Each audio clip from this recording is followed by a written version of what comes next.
Good morning বন্ধুরা। আজকে সকালে ঘুম থেকে উঠে পড়েছি। আজকে একটু মেয়েকে স্কুলে ছাড়তে যাব, কেন আজকে মেয়ের গাড়িতে অসম্ভব, গাড়িতে করে যায়, কিন্তু আজকে অসম্ভব লেট হয়ে গেছে ঘুম থেকে উঠতে। অলরেডি 6:45। তো ঠিক আছে, তোমরা দেখতে থাকো, সঙ্গে থাকো।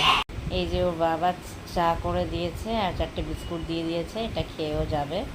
যে আমার মেয়ে এখন স্কুলে যাচ্ছে, ঠিক আছে, আমিও যাচ্ছি ওর সাথে। স্কুলে যাচ্ছে, দেখো বন্ধুরা, আমিও রেডি হয়ে গেছি, আমিও যাবো ওকে দিতে। এই যে আমরা বেরিয়ে গেছি, স্কুলে দিতে যাচ্ছি। যে আমার বর, বেরিয়ে গেছি, যে আমার বর, আমি আর মেয়ে পিছনে বসে আছে, স্কুলে দিতে এগোচ্ছি। তারপরে মেয়েকে নিয়ে স্কুলে গেলাম, তো সেই ভিডিওটা করতে পারিনি, তার কারণ মোবাইলের চার্জ একদম আউট হয়ে গেছিলো। এখন আমরা বেরিয়ে এসেছি, আমাদের গাড়িটা একটু স্ক্র্যাচ হয়ে গেছে, তো সেই মোটর সেন্টারে এসেছি। এ দেখো মোটর সেন্টারটা, ঠিক আছে, এই মোটর সেন্টারে এসেছি গাড়িটাকে ঠিক করাতে। তো আজকের মতো এই পর্যন্তই, আবার আসবো কালকে পরবর্তী ব্লগ নিয়ে। টাটা।